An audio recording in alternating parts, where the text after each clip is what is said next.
her head on Jack's arm and quietly asked, "Have you ever thought about us getting married?"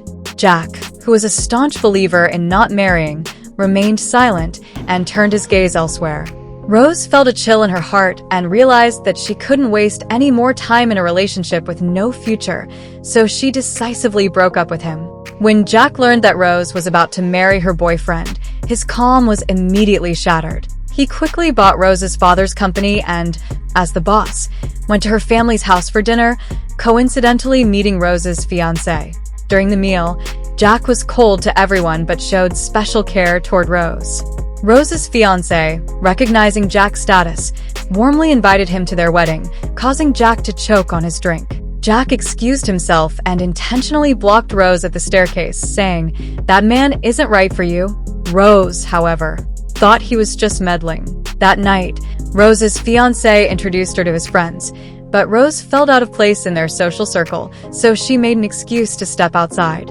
Unexpectedly, Jack appeared, pinned her against the wall, kissed her forcefully, and whispered, "I missed you." He wanted Rose to come back to him, but Rose was clear-headed and knew this man couldn't offer her the future she wanted, so she slapped Jack, only for him to kiss her again, even more forcefully. This scene was witnessed by Rose's fiancé, and Jack wore a smug smile. Jack revealed an audio recording of Rose's fiancé. It turned out that he had known about Jack and Rose's relationship for some time, and was planning to use Rose to gain benefits from Jack. This action deeply wounded Rose's pride, and she cried in pain, vowing to sever all ties with Jack. However, Jack was not about to let go. He hired Rose as his niece's dance teacher and took her along to a friend's gathering. At the gathering, Jack's ex-girlfriend appeared, hoping to rekindle things with him, but Jack was cold toward her. Rose didn't want to get involved, so she got up to leave. Jack rushed after her and, noticing Rose was jealous, smiled, and explained that he never returned to his exes. Rose reminded him that she, too, was an ex, but Jack pulled her into an embrace and said he had never agreed to break up. He kissed her deeply. On one hand, Rose told herself not to be deceived by Jack's sweet words, but on the other hand, she couldn't help but fall deeper into it. They kissed their way back home, becoming intimate on the couch. Just then, Rose's parents arrived unexpectedly. Rose hastily hid Jack, but her mother still found a condom on the floor. In a panic, Rose kicked it toward Jack, but fortunately, he managed to dodge it in time. Jack's ex-girlfriend found Rose and showed her matching tattoos with Jack, mentioning that Jack would visit her tonight. This made Rose furious, so she immediately went to meet the matchmaker her mother had arranged for her. The matchmaker was a refined university professor, and Rose found herself attracted to him. But Jack suddenly appeared, grabbed her, and when the professor asked Jack's identity, Rose lied and said he was her brother. But the next second, Jack kissed her, exposing her lie, and forcefully took her away. Jack angrily confronted Rose, asking why she had gone on a blind date. Rose showed in the photos her ex had sent her, implying that Jack had been with his ex. Jack fell silent, pressing the accelerator, ignoring the phone calls from his ex. When they reached the parking lot, Jack couldn't resist kissing Rose fiercely and carried her into the bathroom, warning her not to wear such bright lipstick when meeting other men. Rose retorted, "Can you stop meeting your ex?" The next day, Jack received news that his ex had been in a car accident, and Rose went to visit her. In the hospital room, Rose showed off her affection with Jack right in front of his ex, making her furious. Jack was unhappy with Rose's jealousy, but Rose felt that as his girlfriend, she didn't even have the right to feel jealous. They parted on bad terms. Rose got drunk at a bar and unexpectedly met her blind date, the polite university professor. A video of them together was uploaded online. Jack was furious, but Rose pointed out that he had also seen his ex, so they were even. Jack, seething with anger, kissed her fiercely in the car.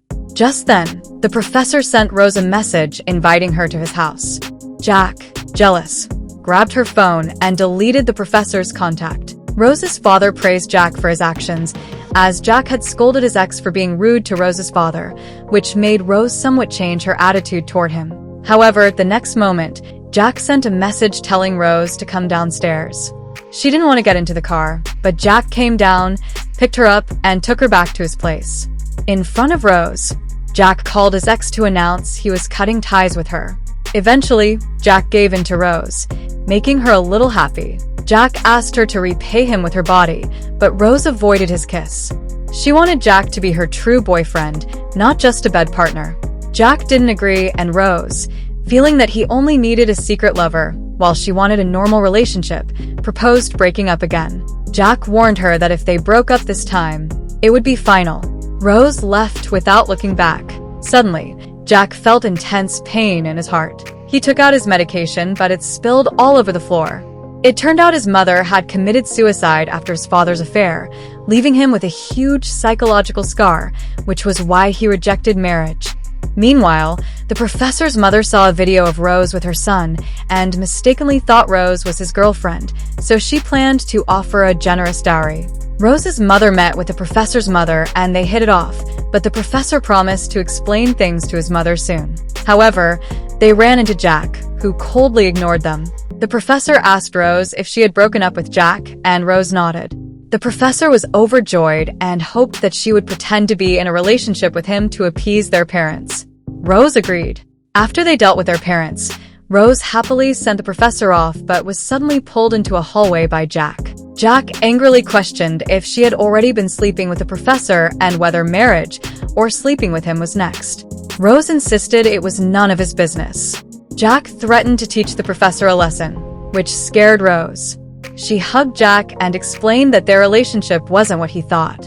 In his fury, Jack punched the wall, shouting, "I won't allow you to marry anyone." After a while, Jack realized his outburst and apologized, promising not to seek her out again. Rose begged him not to cause trouble for the professor, but Jack, consumed by jealousy, pulled her in for a kiss. To her surprise, someone took a photo and it went viral, with reporters calling her a promiscuous woman. Rose, feeling wronged, was soaked in the rain. Jack took her to the hospital. When she fainted, Jack discovered that his ex was behind the scandal. Rose asked him how he planned to deal with it, but Jack didn't respond. Rose, heartbroken, told him not to come after her anymore, as she didn't want to be targeted by his ex. In the following days, Rose faced insults and even objects thrown at her, but the professor stood by her side. He sincerely asked Rose to be his girlfriend, offering the kind of normal relationship she had always wanted. Rose agreed. The professor, thrilled, hugged her. Outside, Jack stood, listening in solitude. Jack ruined his ex's family financially as punishment for hurting Rose, but he didn't tell Rose about it. The professor's mother liked Rose and gave her a family heirloom bracelet.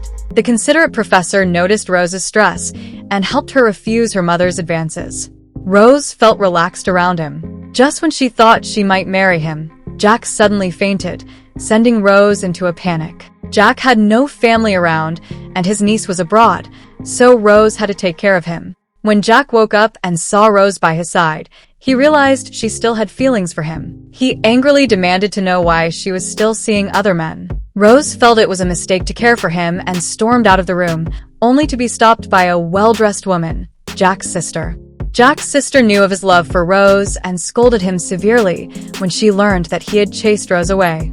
Jack thought Rose would come back to him as before, but his sister bet that if he didn't change, he would lose her forever. Rose and the professor kissed goodbye at the airport, but Jack, furious, was about to confront the professor when his sister held him back, telling him to face reality. But Jack wasn't listening, and once his sister left, he found Rose and forced her to break up with the professor. Rose cried in pain, and Jack suddenly realized he might have made a mistake. He quickly hung up the phone. "Wouldn't it be better if you just stayed with me?" Jack pleaded, but Rose said she craved a normal relationship, which Jack couldn't provide. She locked him outside and cried. The torrential rain poured down, but Jack remained standing outside Rose's door. Rose had made up her mind to ignore him, but not long after, she tried calling Jack's sister, only to be met with no answer. Feeling helpless, she reluctantly opened the door, holding an umbrella, and told him to leave. Jack, shivering, pitifully pleaded, "I'm cold. Can I come inside?" Rose felt like he was playing with her, and angrily walked away. But just as she did, Jack suddenly collapsed on the ground, scaring Rose so much that she quickly took him to the hospital. At the hospital, Rose was shocked to see that Jack's phone wallpaper was a photo of the two of them together. She then used his phone to call his friends, but none of them answered. In fact, Jack's friends' phones had been confiscated by his sister, deliberately creating an opportunity for the two of them to be alone. When Rose tried to leave, Jack begged her to stay with him. She insisted she couldn't betray her boyfriend. Furious, Jack pulled out his foreline and said, "If you don't care whether I live or die, then I don't need this treatment," and pretended to leave the room. The nurse, scared, urged Rose to take care of Jack. His childish behavior infuriated her, and she stormed out of the hospital, ignoring Jack's furious calls to the nurse to contact her, which she ruthlessly rejected. The next day, Jack appeared at Rose's door in his hospital gown. He instinctively reached for his slippers, but found that Rose had packed up all his things and thrown them away. He asked if she was really going to abandon him, then pulled her into an embrace, pleading for her not to leave him. But Rose coldly rejected him and had Jack's sister take him away. Before leaving, Jack swore, "Unless I die, I'll never let go." Jack's sister scolded him mercilessly, telling him he should tell Rose the real reason he couldn't marry her. But Jack was afraid. If Rose knew about his mental illness, she would surely despise him. Distraught, Rose drowned her sorrows in alcohol, and Jack came to take her away. Drunk, Rose stubbornly refused his support, and in the process, she fell down the stairs, forcing Jack to rush her to the hospital. The doctor bandaged her hands and reminded Jack to take care of her. Jack, obedient, tried to take Rose home again, but she refused once more. This time, Jack didn't argue. He quietly followed her home. Has he finally given up on me?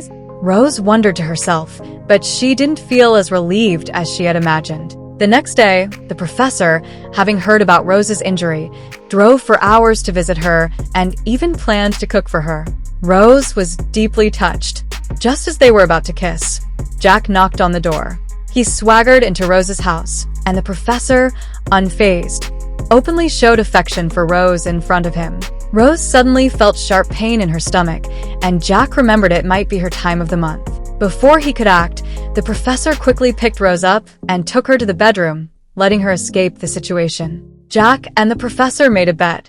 Jack believed Rose still loved him. The professor, however, promised to respect Rose's choice. Jack patted his shoulder and said, "That's where we differ. Anyone I like, I'll never let go." The love triangle soon reappeared at Rose's parents' house. Rose and the professor were there for dinner when Jack happened to drop off Rose's father. The two rivals came face to face again. During the meal, Jack complained to Rose's mother about his ex-girlfriend, claiming that she still had feelings for him while dating other men. Rose's mother gave him a few scolding words, but Rose interrupted with a sarcastic laugh. Once the professor left, Rose confronted Jack, demanding to know what he wanted. Jack earnestly confessed that his life felt empty, and Rose was his only solace. He then kissed her forcefully. Rose angrily pushed him away, scolding him for being selfish, unable to give her the marriage she wanted, and forbidding her from marrying anyone else. Every time Rose tried to give up on Jack, he reappeared, stirring her emotions, leaving her heartbroken. Jack knelt down and said, "I promise, we'll get married." But before he could finish, the professor rushed out and punched Jack to the ground, shouting, "Stay away from my girlfriend." Jack, however, wore a smug grin on his face, confident that the professor stood no chance against him. Jack then collapsed to the floor, and Rose rushed to check on him, her concern sharp as a knife. This scene pierced the professor's heart. It seemed clear now who Rose truly loved. Jack's friend attempted to go after the professor, but Rose stopped him. The professor, heartbroken, turned to leave, but Rose followed him. They sat at a roadside stall, sharing a bowl of noodles. The professor cried quietly, asking Rose if she wanted to break up with him. Who do you think Rose will ultimately choose? Please leave your answer in the comments.